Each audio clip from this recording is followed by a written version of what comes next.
The baby was 11 days old when Clara Whitfield walked into the most expensive law firm in Manhattan, carrying him against her chest.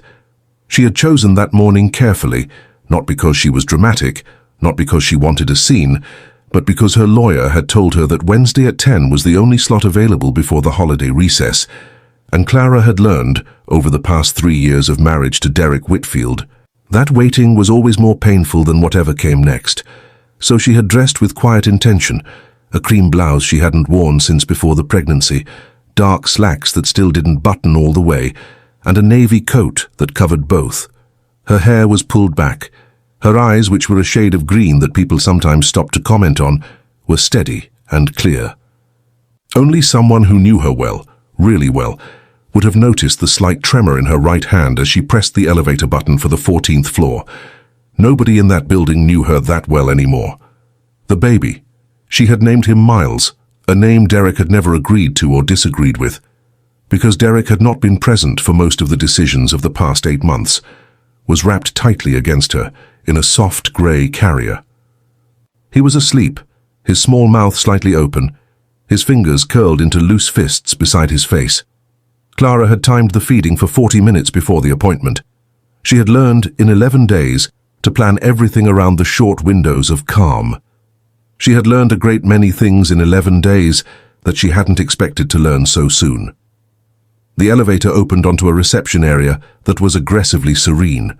White marble floors, low leather furniture, a single orchid on a glass table. A receptionist with perfect posture looked up with the kind of practiced smile that communicated nothing. "Clara Whitfield," Clara said. "10 o'clock with Mr. Hargrove." Of course. The woman's eyes dropped just briefly to the baby. "I'll let him know you've arrived." Clara sat in one of the low chairs and adjusted the carrier. Miles shifted but didn't wake. She kept her gaze on the orchid. She didn't allow herself to think about Derek yet. That was a discipline she had been practicing for months, the way an athlete practices a specific movement until it becomes automatic. Think about the next hour. Think about what needs to happen. Don't think about the way it was supposed to be. She had married Derek Whitfield 3 years ago in a small ceremony in Connecticut, had a vineyard his family had owned for generations. She had been 28. He had been 34. She had been in love with him in the particular way you love someone who seems at first to be exactly what you needed. Steady, ambitious, attentive in the precise moments when attention matters. She had not known then that attentiveness could be a strategy rather than a character trait. She had learned that later. The first year was good. The second year, Derek's company, a private equity firm that had been growing steadily since he'd taken it over from his father, made a series of acquisitions that pushed its valuation past $800 million. Clara had watched her husband transform with the money. Not dramatically, not all at once. It was more like watching a photograph develop in reverse, the colors slowly washing out until what remained was something flatter and harder than what had been there before. He traveled more. He called less. When he was home, he was present in body only, his attention always elsewhere, always on a phone or a laptop, a station she wasn't part of. She had tried. She wanted that on record somewhere, even if only in her own memory. She had tried couples counseling, which Derek attended twice and then declared useless. She had tried adjusting her own schedule, her own expectations, her own definition of what a marriage could look like. She had tried honesty, sitting across from him at the kitchen table of their Upper West Side apartment and saying plainly that she was losing him and she didn't know how to stop it. He had looked at her with something that wasn't quite pity and wasn't quite guilt, and said he was sorry she felt that way. 3 months later, she discovered he had been seeing someone else. She hadn't confronted him immediately. That surprised even her. She had always thought of herself as direct, as someone who handled things rather than avoided them. But the discovery had knocked something loose in her, some foundational certainty about her own perceptions, and she needed time to reassemble before she could speak. She had also by then just discovered she was pregnant. She hadn't told Derek about the pregnancy, not at first. She needed to understand what she was going to do.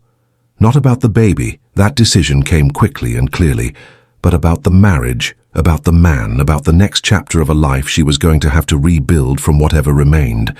She had consulted a lawyer in private. She had begun, quietly, to prepare. And then the weeks had passed, and her body had changed, and she had made peace with the fact that she was going to do this alone, and still she hadn't told him. She wore loose clothes. She worked from home more often. When Derek was in town, which was rare enough by then, they occupied the apartment like two people sharing a waiting room, polite and distant and careful. It was only when she was 7 months along that he noticed. They had been in the kitchen, and she had reached across the counter for something, and her shirt had pulled tight across her stomach, and Derek had looked up from his phone and gone very still.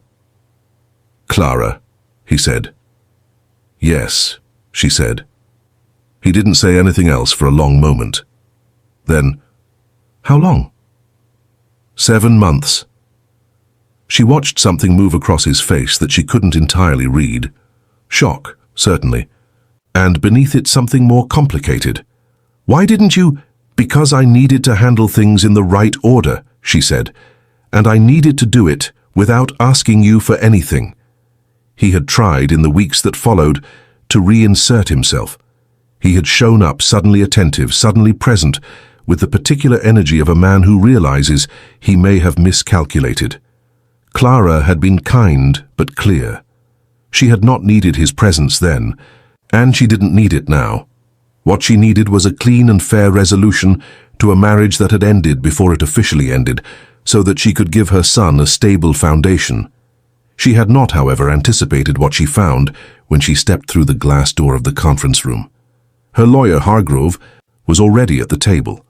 A tall man in his 60s with silver hair and the kind of measured expression that came from decades of managing other people's worst days. Across from him sat Derek's lawyer, a younger man named Philip, who Clara had met once before and found brittle in the way insecure people often are.